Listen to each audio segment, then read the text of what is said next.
As for learning environment, Chinese learners might learn Chinese in a non-Chinese speaking country.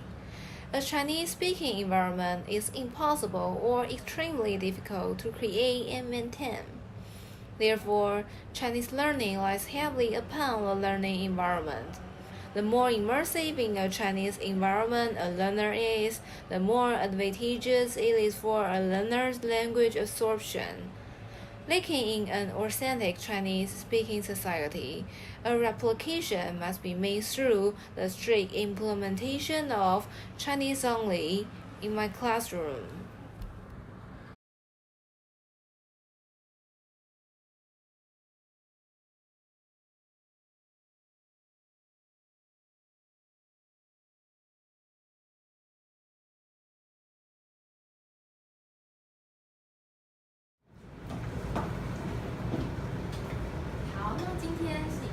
天气好不好？还不错。那跟前几天比呢？跟前几天下雨天比，今天的天气如何？好一点。所以今天又是礼拜六，天气又好，所以很多人想去游乐园玩。所以我们可以说，去游乐园的路上的车子怎么样？排长龙。好，很好。那接着到了游乐园，很多人要去买票。这个时候售票亭的人潮怎么样呢？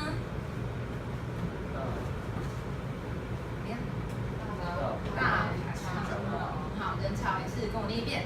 大排长龙。好，那想问你们去游乐园的时候，通常心情会是怎么样的？你呀，你会怎么样？人很多，然后人很长，人很久。明德呢？去游乐园的时候，心情会怎么样？心情很开心。很开心。好，所以这个时候去游乐园，人很多，很开心，我们就可以说，虽然游乐园人很多，但是我们玩得很开心。跟我念一遍哦。虽然游乐园人很多，但是我们玩得很开心。好，接着到了游乐园的中餐时间了。游乐园的食物通常卖的都很贵，很多钱，很贵，但是大家还是会想去吃。那我们可以怎么说呢？虽然游乐园的食物很贵，但是很多人想吃想买。这是什么？这是云霄飞车。云霄飞车，好，云霄飞车很可怕，对不对？好，可是有没有很多人想玩？有。那我们可以怎么说呢？虽然云霄飞车很可怕，但是很多人想玩。好。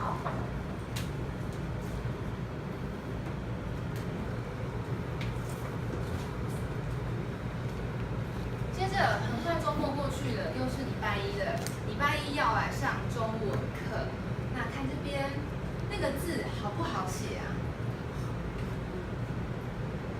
不好写。那我就想请问你们了，中文字不好写，你们为什么还想来学中文呢？请光泰回答。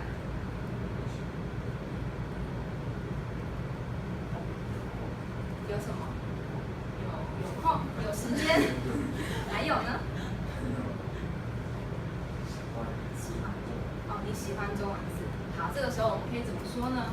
虽然中文字很难写，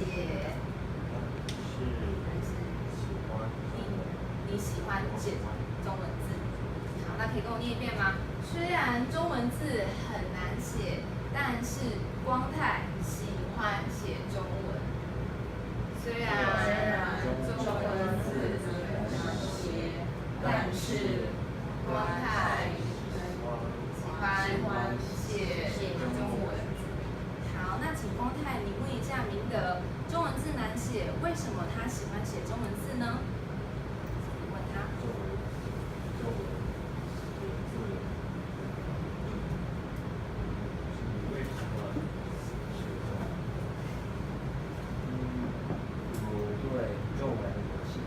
你对中文有兴趣，所以那我们可以怎么说呢？虽然中文字很难写，但是我对中文有兴趣。很好，没错。接着，上中文课很贵，为什么你要来上中文课呢？可以请米娅回答吗？虽然中文课很贵，但是我对中文很有兴趣。因为虽然中文课很贵，但是你对中文很有兴趣。好，那可以请你问佩欣吗？中文课很贵，为什么想学中文？虽然中文课很贵，但是我觉得很值得。哦，很好。虽然他觉得中文课很贵，但是他觉得很值得。很好。接着，马克怎么啦？马克怎么了？上课生病了。好，可是他还是来上课。那我们可以怎么说呢？虽然他生病了，但是他来上课。好。接着，马克很喜欢玛丽，送玛丽礼物。玛丽不喜欢他，那我们可以怎么说呢？马克喜欢玛丽，送玛丽礼物。好，但是玛丽不喜欢他，对，不喜欢他。接着，马克他聪不聪明？你们觉得？不聪明。那他有没有认真念书呢？有认真念书。好，那这时候我们可以怎么说呢？虽然马克很好，但是他认真念书。好，马克认真念书，他拿了几分？0分。那我们要怎么说呢？虽然很认真，但是他考了0分。好，那接下来请你们动一下手。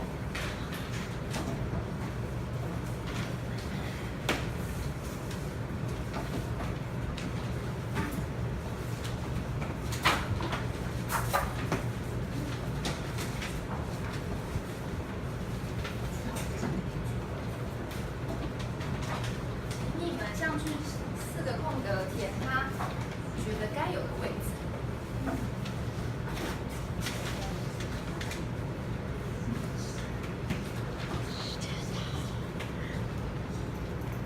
请你们上来，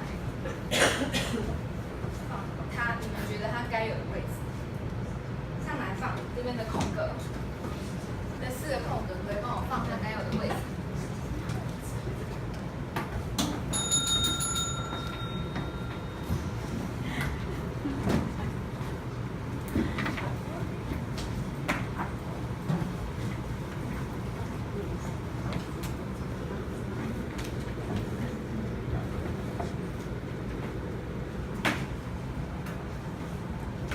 好，很好，都对了，谢谢大家。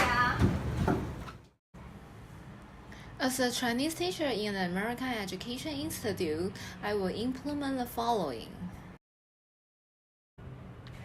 A solid grasp on the background and motive of my student is essential in a way that only by corresponding with students' age, personality, native tones, end of study, etc., can we tailor the lesson to meet their specific needs so that strong motivation can be cultivated and effective learning achieved.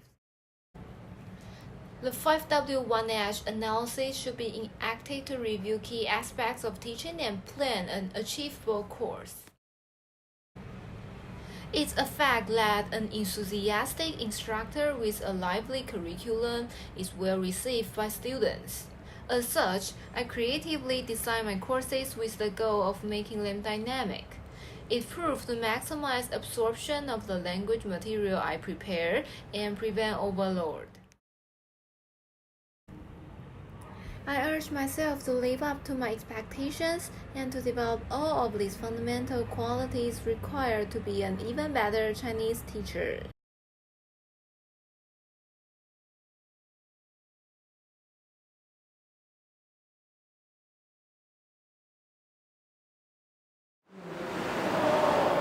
Good morning. Hi everyone. Today we are going to move to another part of the Chinese, that is culture. You might be curious about why we are going to talk about culture, but I will let you know later. Before we're going to start today, I'm going to introduce the outline first. First, I'm going to tell you why we need to learn the culture before we learn a language. Then, I will give you an example, that is Chinese New Year. Then it is aside from two parts. First is a basic introduction of Chinese New Year. The second is there are 8 traditions we do during Chinese New Year.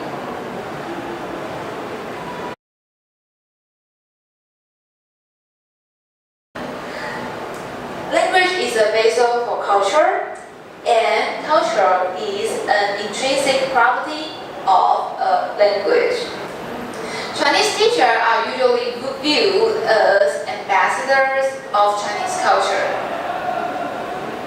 In order to play that role, aside from regular classes, I'm going to actively advocate for some theme-based courses that featuring Chinese festival, custom, traditional value to allow a better understanding and learning of Chinese. Now, we are going to focus Chinese New Year.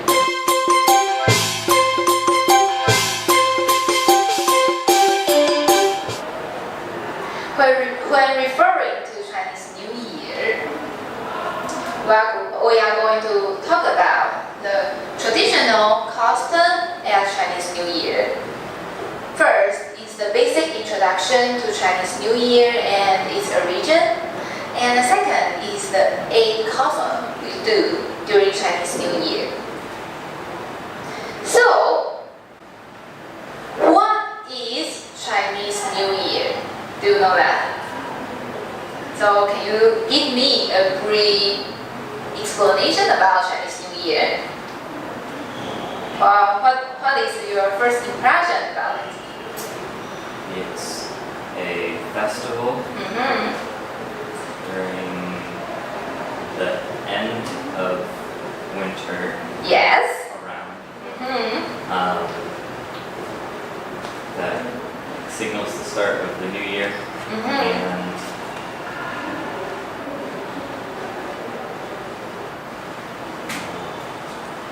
or do you know what we do during this New Year? Okay, so you know much about it, and I'm going to introduce it. Oh, Chinese New Year, also known as the Spring Festival, starts on the New Year Eve, goes until the Lantern Festival, the 15 days of the year, which is around the week of February. It makes the longest festival on Chinese calendar.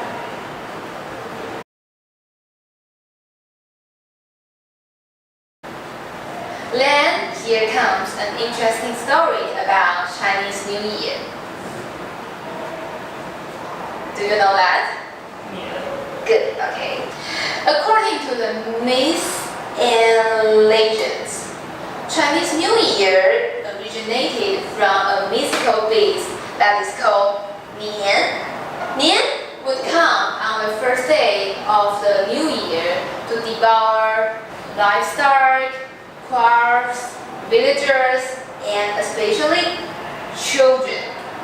To protect themselves and escape Nian, villagers usually put food in front of the house during the festival. It was believed that Nian would not eat anyone after eating the food they prepared. One day, a villager decided to take action. The guard went to him and told him that Nian is afraid of something. So he should prepare red paper, place firework in front of the house. The villager then understand that Nian was afraid of the color red, fire, and the loud noise. From then on, the villagers hung red carpet and set firework to scare Nian away. And Nian never came to the village again. After telling you this interesting story about Nian, we are going to back to the traditional we do during Chinese New Year. So here comes it.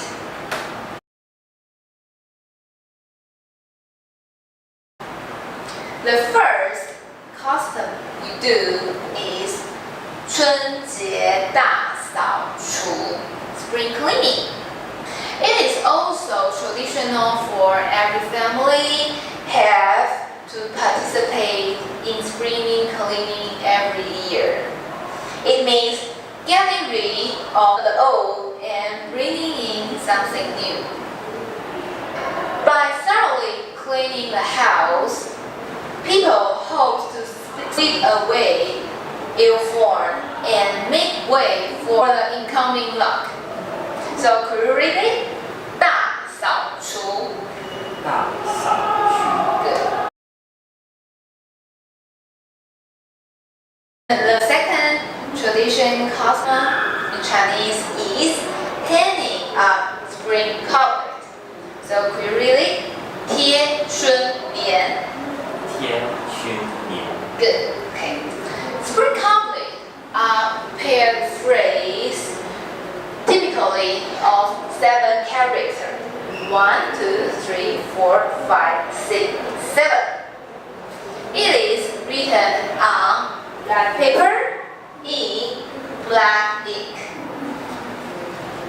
It is hung on each side of a door. The specific way of hanging spring couplet is deeply connected to phonological features of Chinese. Two couplets must each be hung on designated side of the door or window. And this made it rhyme and sound poetic. Hanging spring couplet is sought to keep away evil. But in some cases, people usually hang it upside down. For example, it is shun. Sometimes people hang it upside down. In such manner, Chinese call it down, upside down. And it sounds similar in Chinese. Down means something is coming. So if people put good wishes on the spring couplet and hand it upside down, it means they hope the good wishes are coming. So now I'm going to give you, this is full, means fortune. Could you hand it upside down on it?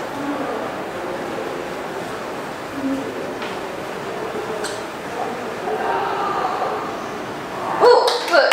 Thank you.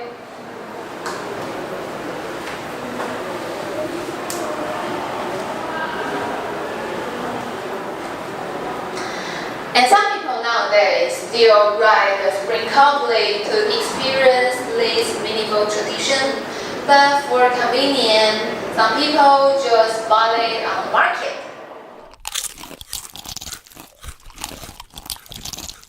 The third Chinese traditional custom is enjoying a reunion dinner. A reunion dinner is a must-have dinner during Chinese New Year with all families. The Chinese try very hard to make this family event, often traveling long distance, so it is a main reason for the huge traffic streets. People from North and South China have different cuisines on this special occasion, and many New Year cuisines are symbolic. Do you see that? Have you eat dumpling? Okay. In northern China, people usually have dumpling, 饺子. 饺 symbolize boils because its shape bears a strong resemblance with traditional Chinese money. In southern China, people usually have sticky rice cake, which sounds like yearly high, which means improvement. So can you read it? 年糕. 年糕. Good. And another must-have dish in southern China is 鱼, fish. Can you read it?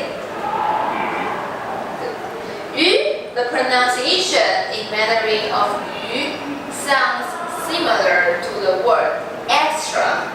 So when we have fish, it means there is more than enough year after a year. So after we have 饺子, 年糕, 鱼, and the last is 团圆饭.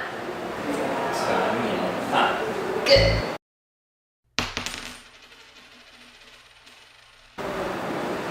The fourth tradition in Chinese culture is staying up late and giving Ray the envelope.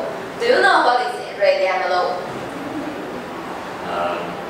They're small gifts of money Yes? that people exchange.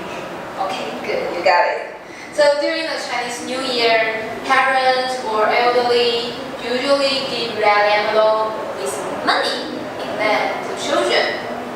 The whole family stay up late, wait for the New Year, which means saying farewell to the old and welcome the new. The children also stay up late in hope their elder and parents' health and longevity.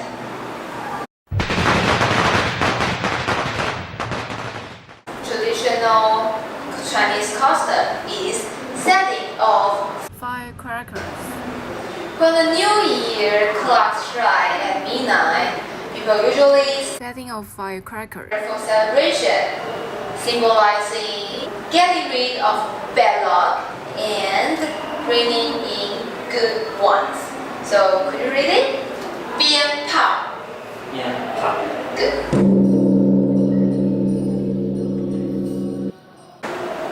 Okay, the sixth traditional Chinese custom is worshiping gods or ancestors and making a visit for Chinese New Year. From the first day of the New Year, some people go to the temple to worship gods or ancestors for fortunes. Some of them will visit their relatives or friends or go traveling and enjoy the holiday.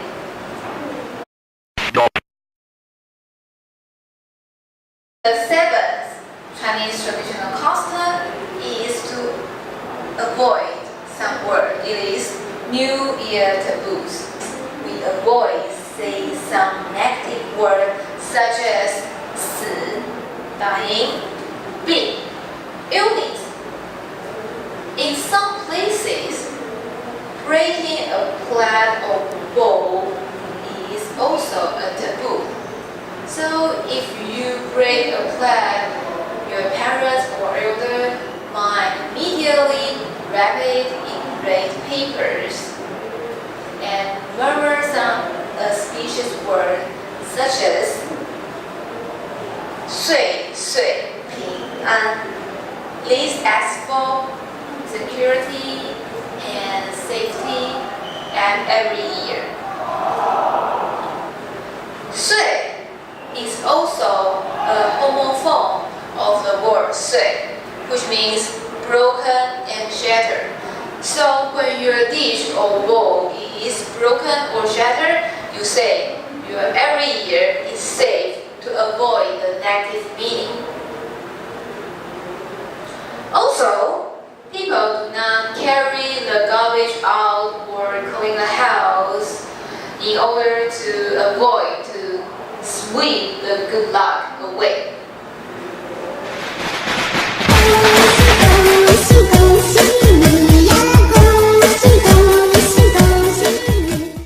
And the eighth tradition in Chinese New Year is auspicious words.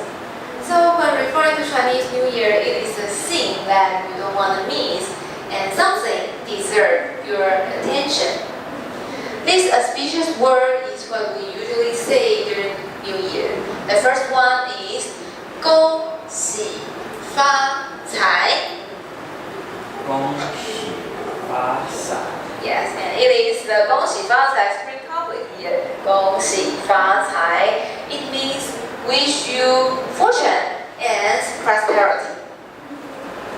The second one is 吉祥如意. 吉祥如意. Okay. It means we wish you good fortune and may all you wish come true. The third one, 年年有余. 年年有余. It means may you, here, 年年有余. Sometimes we will have a fish because 鱼 and 鱼 is the homophone. 年年有余 means wish you there is surplus year after year. The fourth one, 财源广进. 财源广进. You know that the Chinese people love money. So sometimes we usually really like the auspicious related to money or fortune. 财源广进 means wish you the fortune comes generous to you. So this is about 财源广进. The last one is 十全十美. 十全十美. 10 is the number in Chinese, and we would like to have 10 means perfect. So 十全十美 here, it means everything ends perfect. So after our class today, I just want to tell you, wish you a Chinese New Year.